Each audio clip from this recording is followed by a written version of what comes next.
Well, thank you everyone for joining us this evening on our 7th CE event, continuing education series.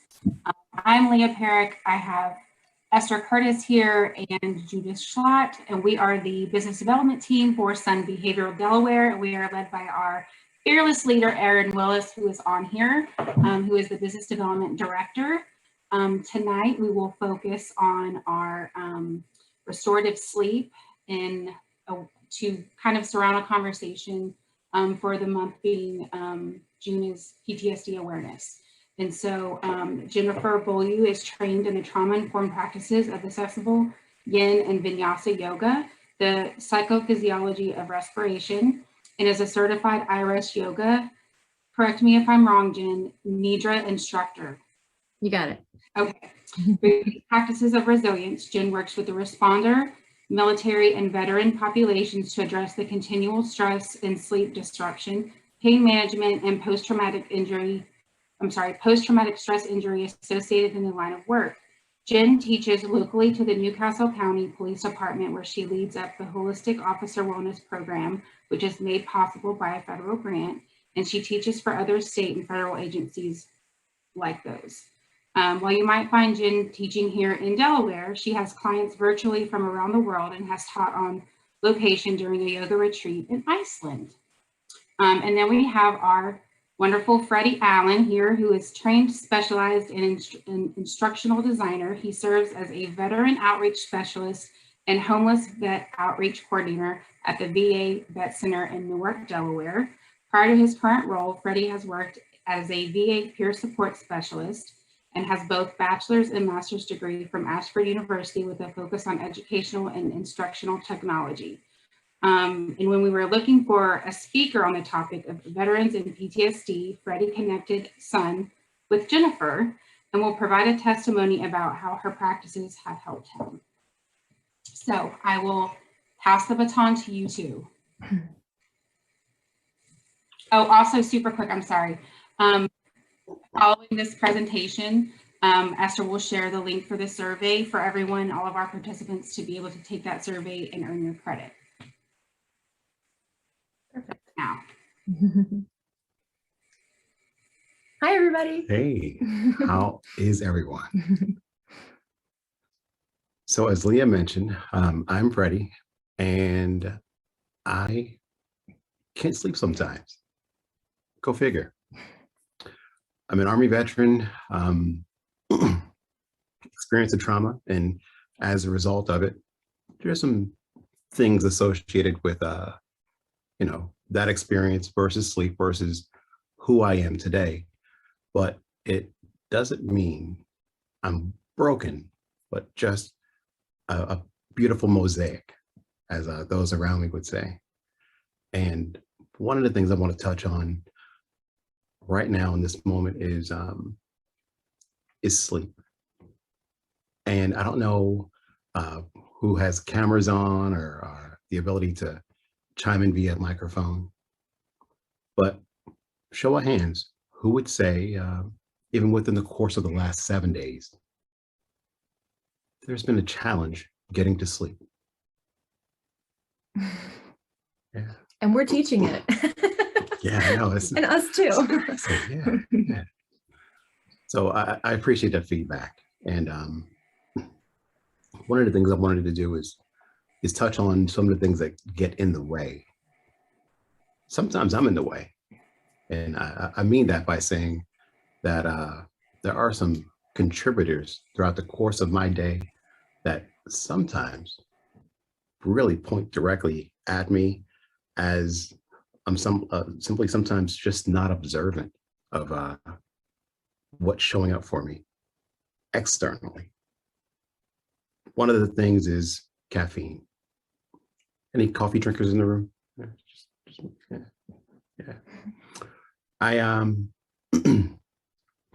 I've had to cut back, and when I say cut back, I'm talking about like just 6 ounces of coffee first thing in the morning, and that's it for the rest of the day. I don't know what that looks like for a possibility for some of you. My girlfriend, she really enjoys the coffee experience. And when I say coffee experience, I'm talking about that deep, rich coffee with the cream and the sugar and the things that make it, rich and decadent. The thing is that coffee experience she enjoys throughout the course of the day. And if it's the thing that crosses a particular hour, we now have something that's interfering with her sleep. Mhm. That was me for a while. And then I cut back and noticed that there were still some things that were getting in the way of sleep. Activity was something I also had to focus on because, during COVID, and there was those COVID pounds people talked about because we were not as active as we could have been, perhaps. And I was like, I'm going to do something about this. I'm going to really allow activity to be a thing that I allowed to be a part of my daily movement, rotation, and practice. And then I started getting out there, and man, I'd work out first thing in the morning, and if I could squeeze something in the afternoon, do that again. And man, how about one additional workout before bed? Man, that'd be fantastic. That should be the thing that really is invigorating. And it was invigorating. It was so invigorating that I couldn't get to sleep. Mm. Because if you've ever heard that phrase or read the book about the body keeping the score, it does, and in a variety of ways. So with that being the case, my body was falling awake based on a particular activity that I was doing really close to the time where I should have been simply ramping down.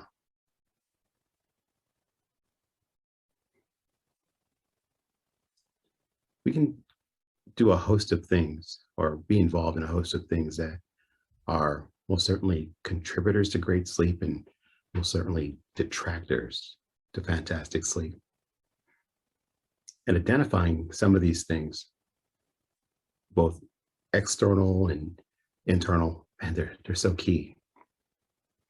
Because by the time I figured out the whole exercise thing, it's like, hey, look, I still want some movement, but I'd rather it be a movement that allowed my body to transition into a settling of sorts as it got or drew closer to the hours in which I should have been asleep.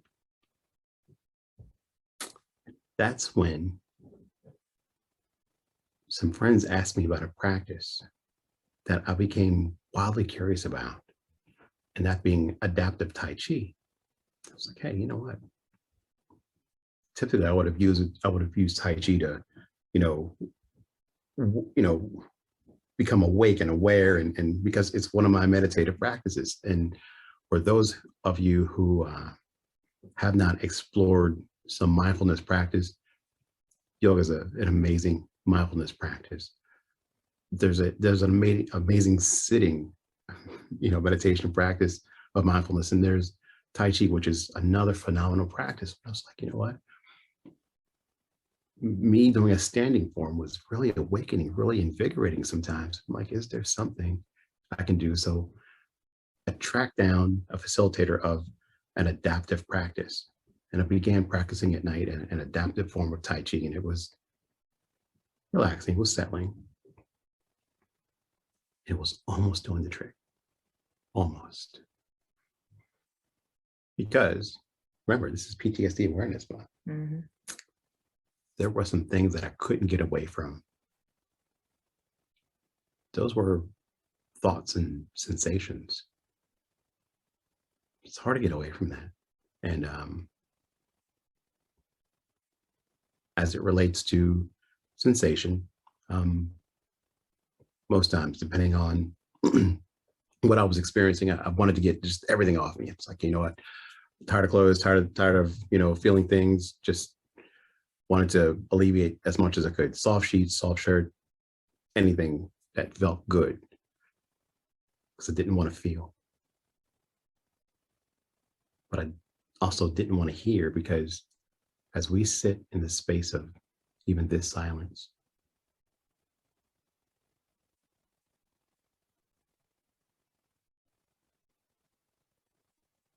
this silence that should be silent to some trauma survivors, depending upon what their experience is.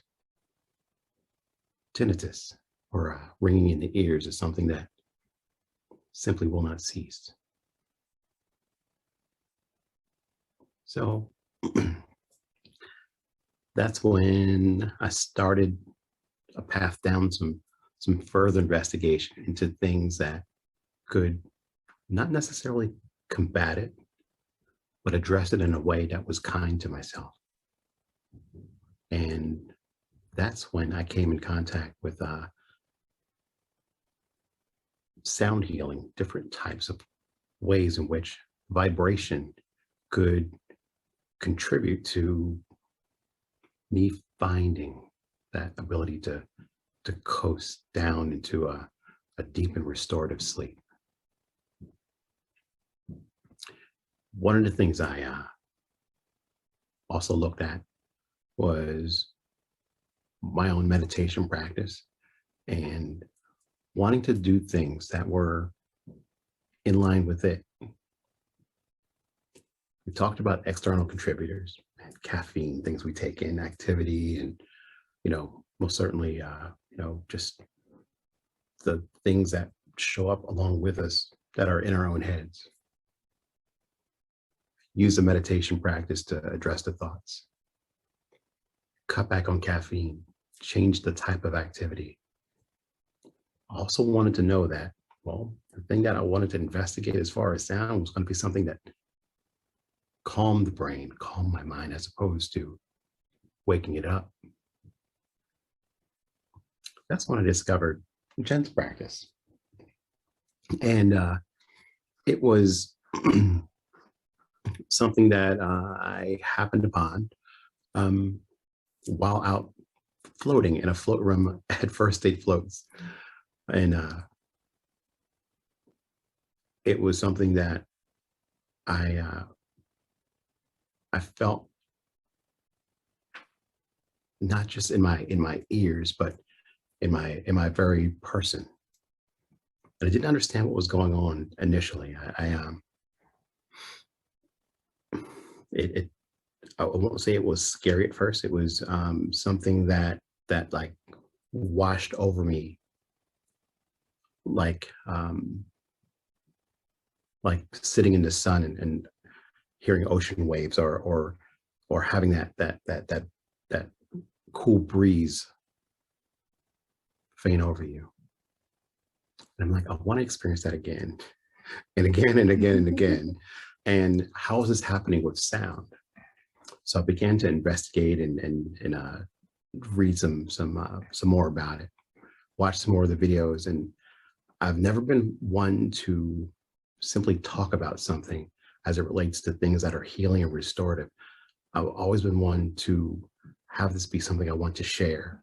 And because of that, I believe in sharing the very best in life as it relates to connecting those with modalities that are healing. And, with that being said, I'd like to introduce to you all a dear friend of mine, Jen Boileau. Well, thank you. And I loved having you as a frequent flyer in class. It was fabulous. And truly, that is the really, you put it in such a way, it's hard to put into words. It's almost difficult to articulate. It is such a felt sense experience that it is like that cool breeze washing through you. It's something really hard to pinpoint what sound can do. So tonight, what I'll do is I'll share with you one of my singing bowls to kind of introduce when we start the meditation. But know that if you can connect with us after, or connect with me after, I'll send you some links to some free, like hour-long just sound that I've edited and worked beautifully so that you can experience it and it feels just like you're sitting in the room with me. So just know that that's something that will be available to you. And like Freddy said, the bowls, they do something that is hard to explain because it's working on a cellular level. So the singing bowls that I use are called crystal alchemy bowls. They're pure quartz and they have inlaid gemstones in them as well. And the vibration from the quartz works its way into the cells in your body in a magnificent way that has been proven. There's a fabulous book I can reference for you called The Healing Power of Sound by Dr. Mitchell Gaynor, where they used quartz bowls in an oncology setting. And they likened 30 minutes of experiencing the bowls to as if they gave a patient 10 milligrams of Xanax for pain. So if you think about pain relief and you think about a non-pharmaceutical option, the singing bowls is a wonderful way to access different ways and parts of the body that medication can't touch. I have someone who's a client who is a quadriplegic, and she said the most difficult thing is that she can't move her body, but she can feel the nerve pain still, all the way down to the toes. And she said, it's so unfair. You know, I can still feel this pain, but I can't do anything about it. And the medication didn't help. And after she's been in a class, she has said, I don't know what's happening in there, but all I know is my nerve pain is gone. And for hours after, I don't feel any nerve pain at all.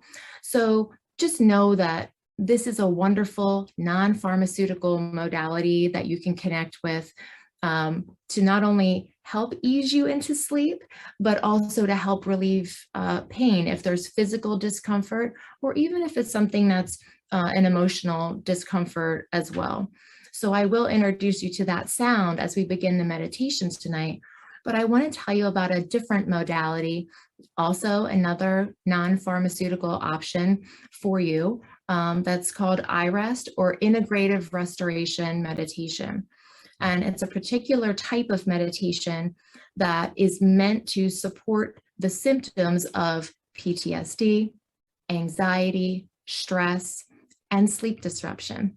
And, you know, in my own experience growing up, and I think all of us, right? It doesn't matter if you're in a first responder or military type profession, or if you're just coming to this moment from your own life experience, we all have, unfortunately, experienced some form of trauma along the way.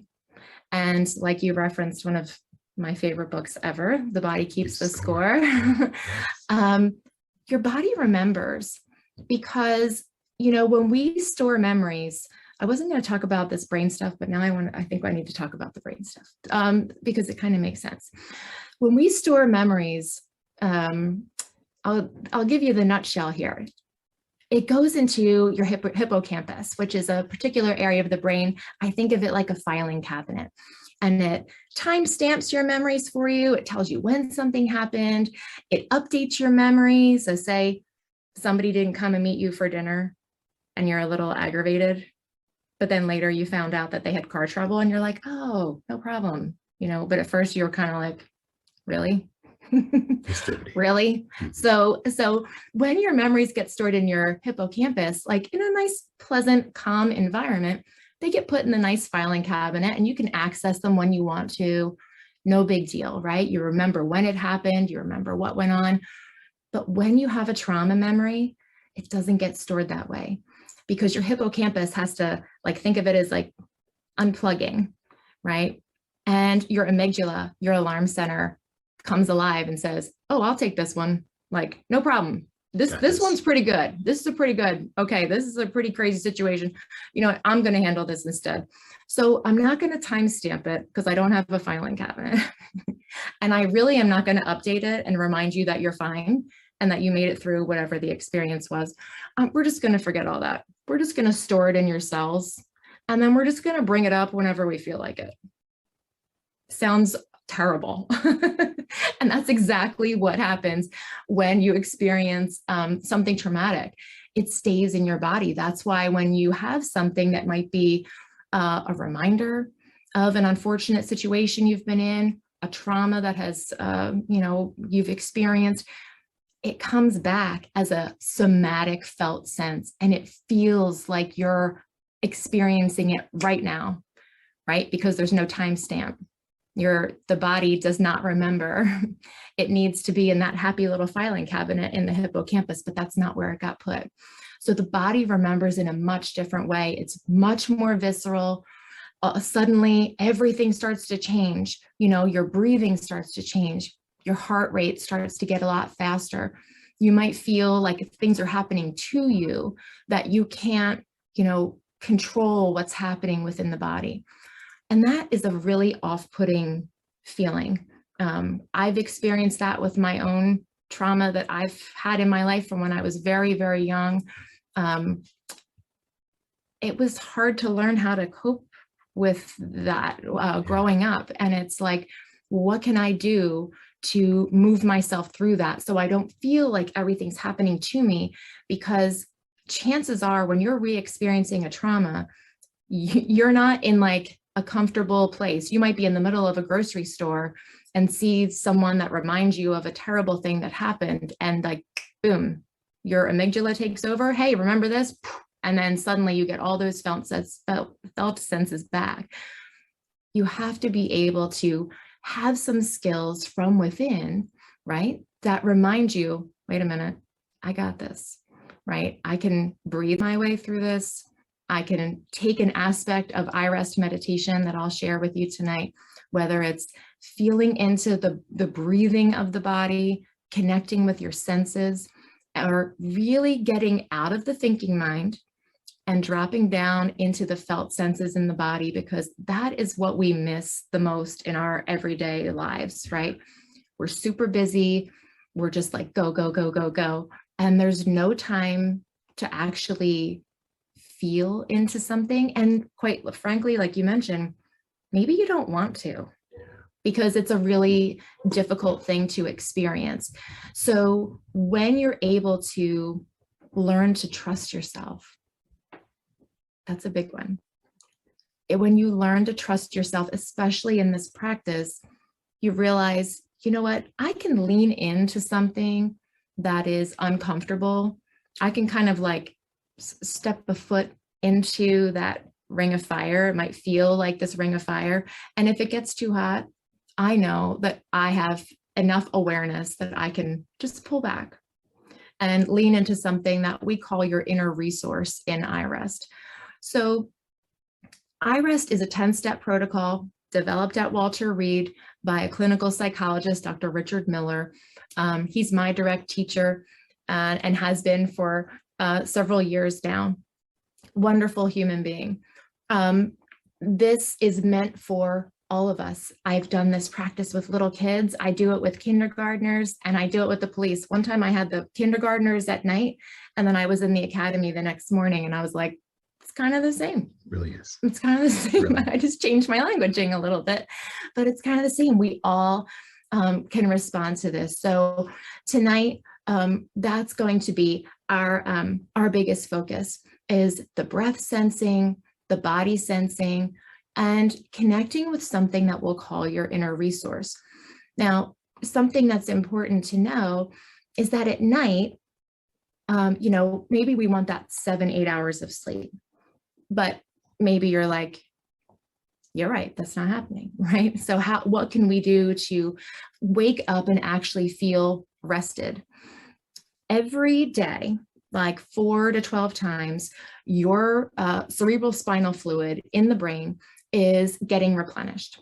And what it's doing, it's kind of like a car wash, okay? So if you'd only sleep 2 hours, you're like flying through the car wash. So is your car that clean? Not really No, that clean. it's not clean. So if you can go through, you know, like you're supposed to, let's say it's like a 6-7 hour night of sleep, you wake up and you feel refreshed. You go through the car wash like you're supposed to, your car is like looking good. Now, if you are like, that's still not going to happen for me, okay? Like, it's just not.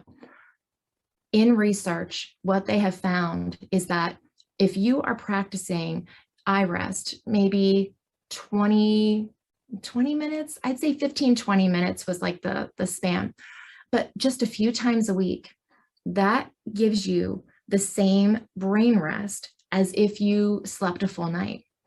And during that time, when your brain is resting at sleep, your cerebral spinal fluid is literally washing the brain. That is your car wash, okay? And it's removing toxins that are getting released through your liver. So when that's happening, all the cells are like, this is great. I feel amazing. Let's do this all the time. Let's like always sleep, please, like so we can have this fabulous, washed brain. When that happens, the mitochondria in your brain, if you remember like sophomore year biology, like the powerhouse of the cell, like you had to do the diorama or something of it. Yeah.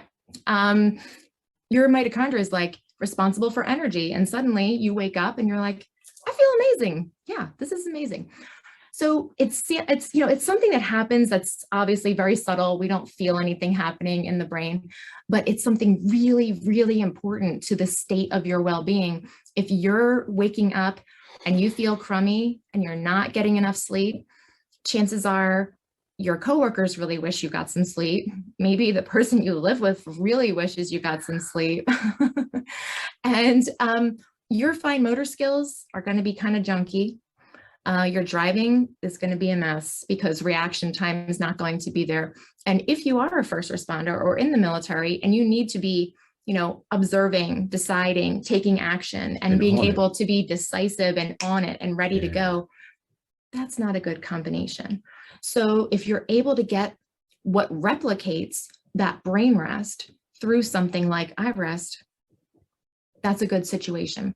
And it kind of helps give you back that felt sense of control too, because sometimes like the past 2 nights, I've been really stressed about something. I have a little surrogate family member who has not been doing well. And I've been very worried about her. And I find myself awake, talking myself through what I'm going to do with you in a few minutes and trying to get myself to go back to sleep because sometimes it's tough. But just know that this does give you that inner tool so that suddenly you don't feel like, oh, this is happening to me again. And I can't ever sleep. I never sleep. I'm always awake. All the negative self-talk that starts to happen. Instead, it's like, no, I'm able to experience rest.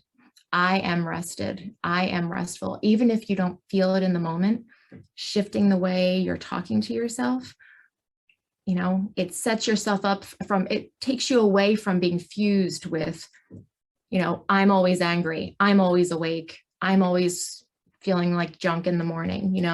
We want to remove that. We want to disidentify and not be fused with such a heavy or negative emotion. So just know that this is just another little tool in your toolbox that you'll get to experience tonight. Just a reminder that in the chat, you will see a link to your course evaluation. That link is going to be popped in there.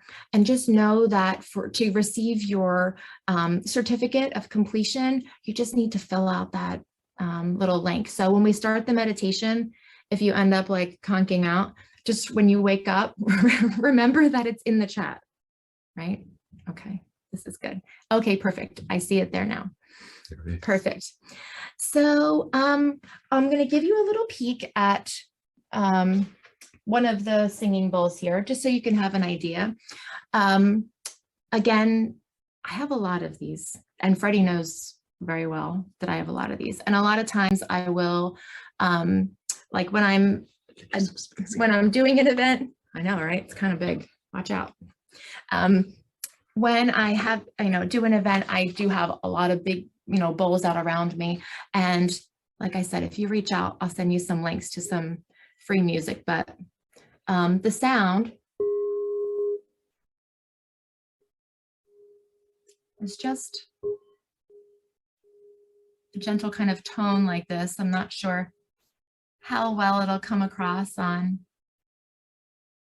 Zoom. It's a very calm, relaxing sound.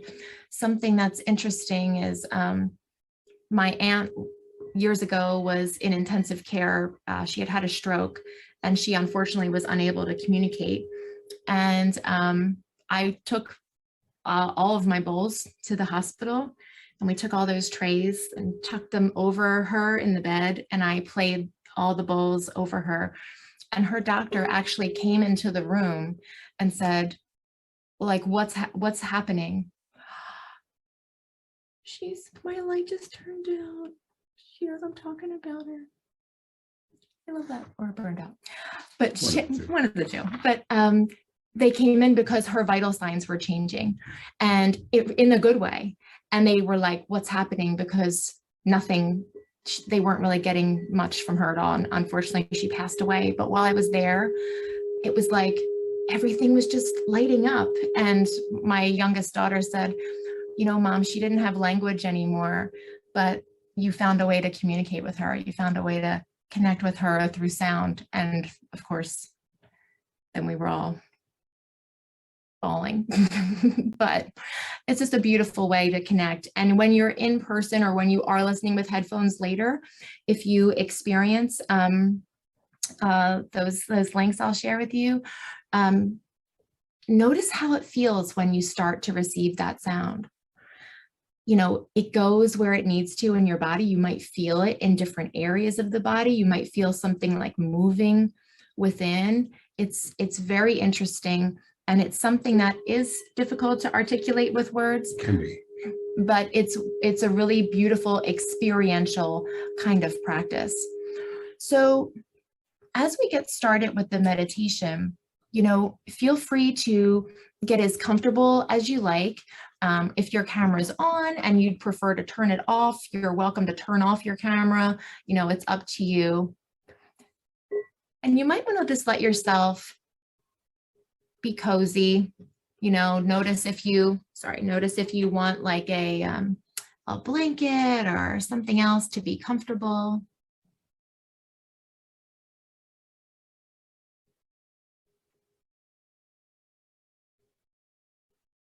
Maybe if you can turn a light out, you're welcome to do that. And just know that if you do kind of doze off, it's okay. That's the point, right? One of the first things when we're getting ready to go to sleep is to really set up the environment so that it's conducive to sleep, right? Turning off the TV, maybe dimming the lights, getting an extra blanket, just noticing your comfort. And as you get cozy tonight, you might just begin to notice the sounds around you as you settle in.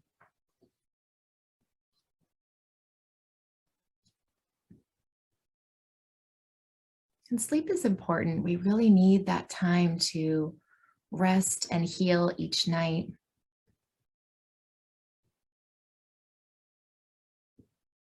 You might begin to open to the sounds around you in the room you're in. Maybe sounds from down the hall. Maybe the hum of a light nearby, or maybe a pet. Maybe notice any sounds from within the body.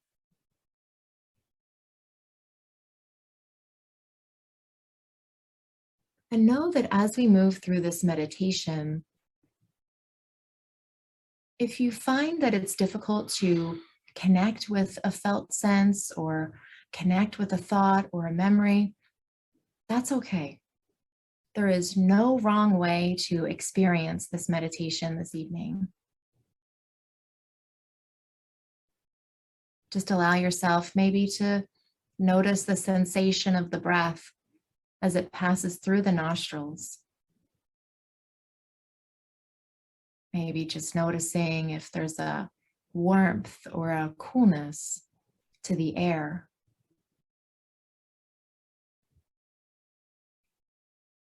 You might begin to notice the sensation of that space where the air touches your skin, maybe across the face or the hands or anything that's exposed.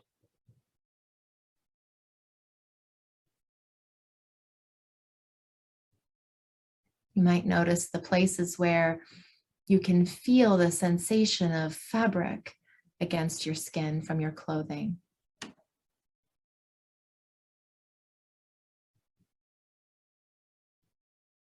And gently letting the thinking mind just fall back. If you find yourself really thinking about a particular area, just kind of let it fall back. And just notice how, if you can allow the feeling body to come forward, sensation starts to reveal itself.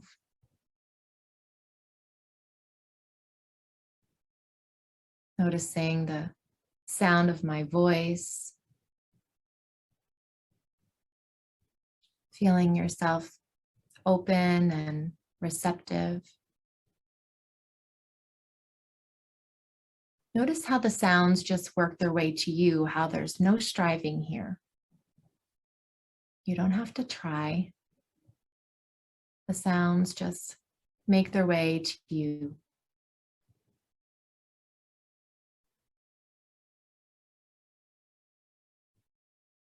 Notice how there might be sounds in all directions in the front of you, the back, to the left and the right.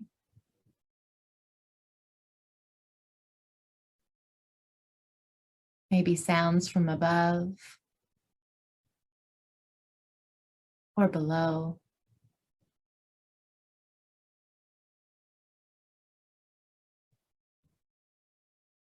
Just taking the time to be with whatever is present here.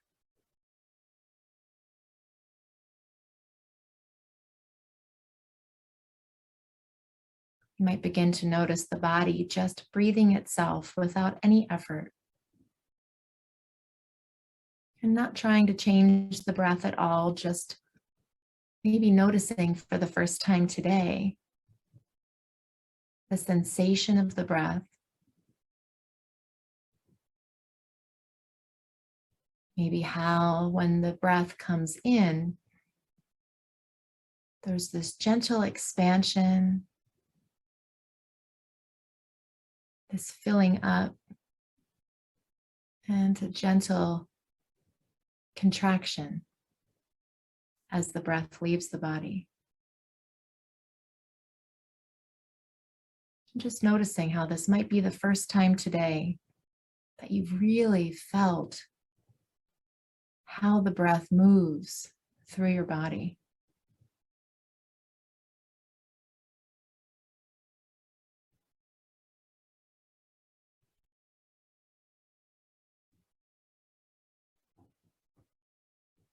You might bring some attention to your sense of smell, noticing, is there a lingering scent in the air from making dinner, or maybe fabric softener on your clothing?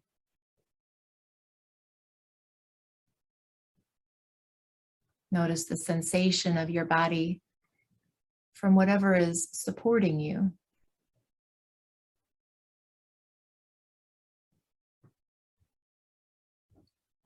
You might bring your attention to the tip of the nose, noticing the sensation of the air that touches the nostrils here. You might swallow just to invite in the awakened sense of taste. There might be a lingering taste in the mouth.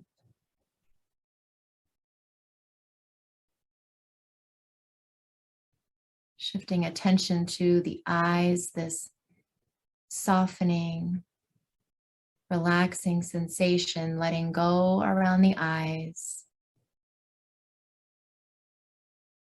allowing them to feel heavy, relaxed.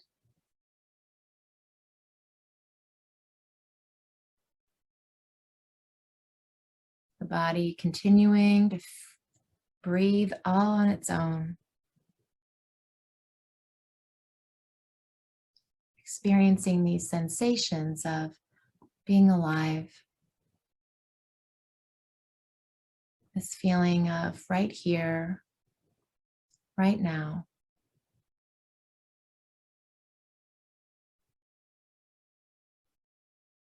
Just letting go into this feeling of being.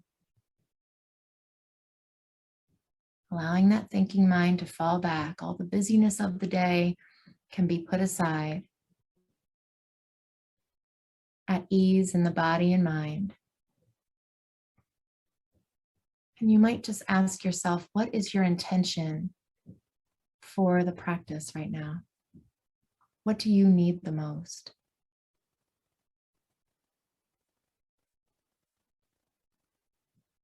And if you're not sure, that's okay. Let the question be the intention. Perhaps feeling calm or peaceful. How does your body respond to those sensations?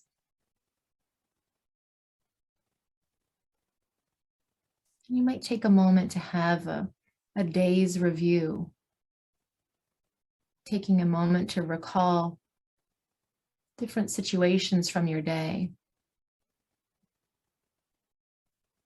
Maybe turning to a difficult moment, or maybe you missed the mark or didn't feel that you did your very best.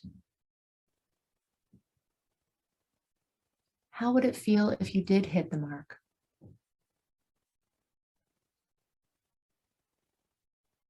Where does that show up in the body when everything feels just right? Does it have a location?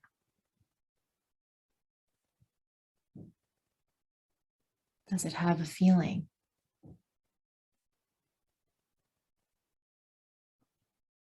Maybe turning your attention to moments where you felt ease or relaxation or agreeable thoughts. How does your body respond to those feelings?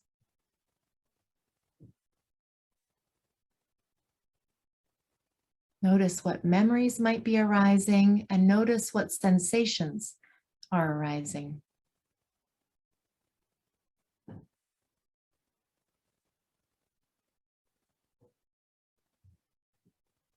Now bring your attention to the hands here. Not thinking, but feeling. Feeling from the inside this felt sense of heaviness, weight, lightness. Is there a pulsing or a throbbing sensation? The right hand, the left hand, just pure sensation. Notice across the palms if they're coming alive just by placing your attention there.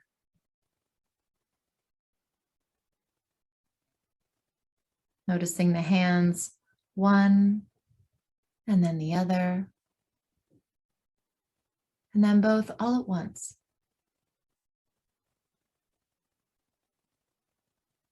Pure sensation. Feeling into the legs here. The right leg, the foot. Feeling sensations in the right foot. Feeling into the left leg and the left foot.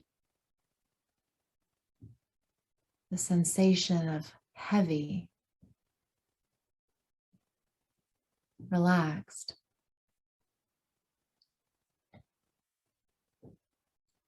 Feelings of ease and peace. Just resting your attention here for a moment in the legs. And notice if the sensation is difficult to connect with. You might envision it like walking into a dark room where everything feels pitch black, and you're worried you're going to walk into a wall, but you stay and you give yourself just a little more time. And with that time, suddenly your vision becomes clear. If you can remain with a particular area of the body and really allow that thinking mind to fall back, you might be surprised how sensation will start to reveal itself. Noticing how the body continues to breathe itself here.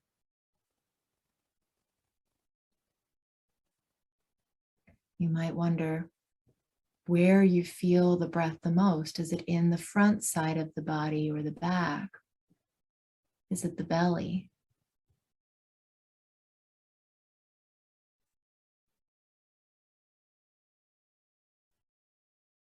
And just for a moment, while the body continues to breathe itself, we'll invite in something called your inner resource. And this is a space within you that is untouched by any outside environment. Any stress or trauma you've experienced has never touched this place within you. So if you think about a time or a place where you felt the deepest sense of ease or peace, and we use a memory like an anchor to kind of draw us back to that space inside. A memory might arise right away, and it might be of a person or a place or being with a pet. Or if a memory is difficult to connect with, that's okay. Maybe you think of something that you're grateful for. Maybe you even envision something that you think in your mind would be a wonderful experience. A place where everything is just okay. There's nothing to do, there's no place to go. Everything is done. Notice what comes to mind. And let yourself really experience the vision in the mind here, letting it come alive. Is there a smell here that you remember that was so inviting? Is there a taste that you associate with this place or this person? What can you touch? What's the texture here? And then in your own time, let the image go and let the feeling remain. So when you feel that sense of ease from being with this person or being in this place, what does that feel like? Do you feel it in your chest or your face or your arms? Notice if you can stay with this. The sensation begin to arrive in the body. So know that this inner resource, it can change. That memory can change. You can develop new places that are a wonderful experience, or have another memory of being with a different person.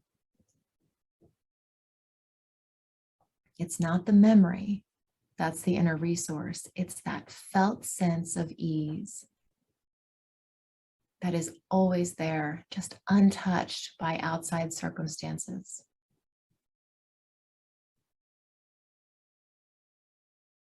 And in time, and with some practice, you keep stepping back into that, so that when you step into that ring of fire to maybe experience something that's difficult, you know you can go just as far as you feel comfortable with, and then you can fall back into this felt sense of ease and peace that resides within you and is never going to go away.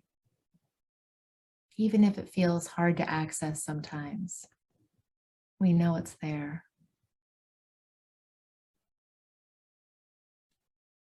And you might revisit this inner resource at different times throughout your day or this practice, when you need that extra comfort of a place of calm or ease. Sensation now from the legs, the heaviness and the tiredness of the legs, just moving up into the pelvis, the bowl of the pelvis here, the front, the back, the sides. Again, noticing the sensation, not by thinking, but feeling.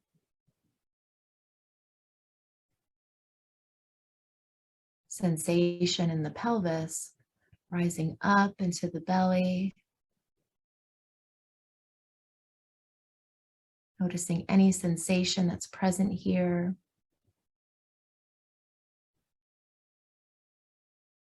And notice if it can move from within. This felt sense through the belly kind of wraps around to the back of the body, the low back now.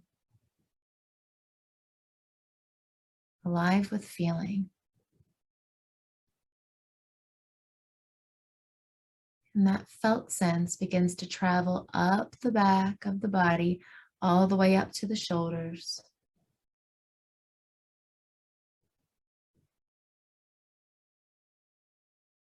The back side of the body, alive with feeling. If you're lying down, maybe it's even a sensation against the surface supporting. Sensation back to the belly, slowly moving up to the heart space.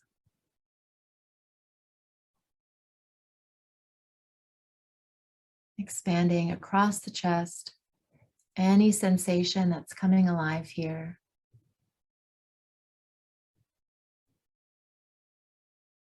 Sensation in the right shoulder. And letting it move from within as it travels down through the right bicep, past the elbow, into the lower right arm,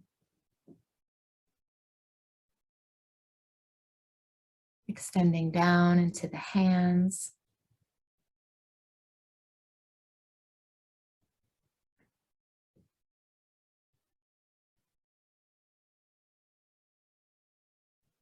sensation now in the left shoulder.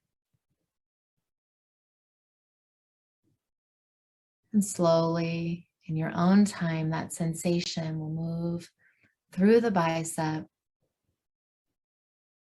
past the elbow, into the lower arm, all the way down to the hands.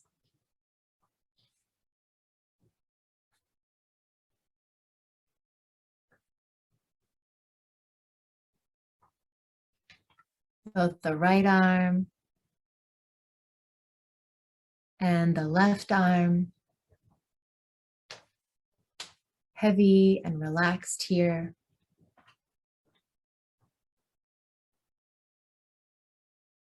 Sensation now coming up into the space of the throat.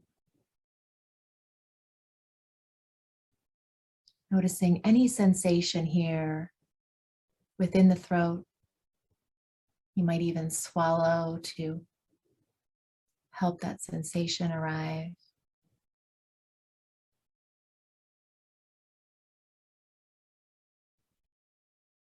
Sensation traveling up to the mouth.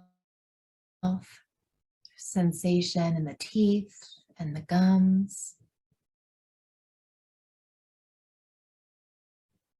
The tongue. The lips.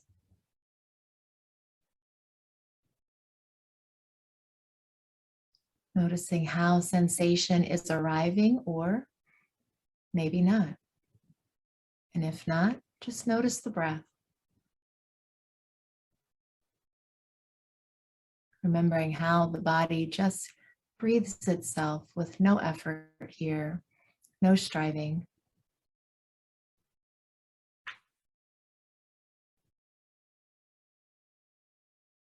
Sensation traveling up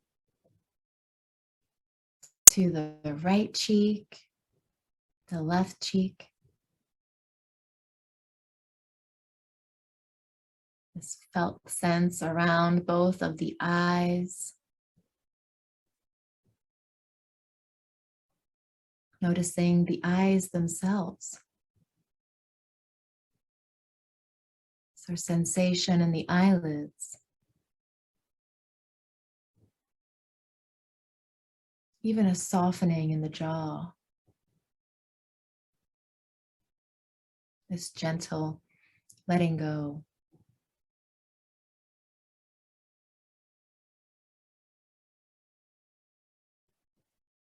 Sensation traveling up to the forehead, the top of the head.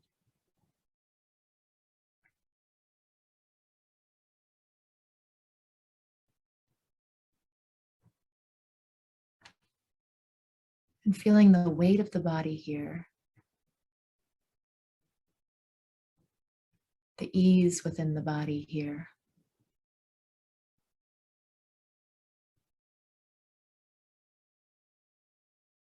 Notice how, as the body breathes, it just finds its own way, its own rhythm of the breath.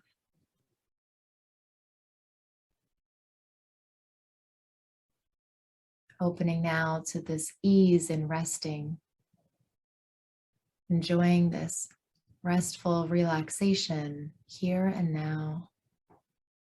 Nothing to do, nowhere to be. Just here. Just this.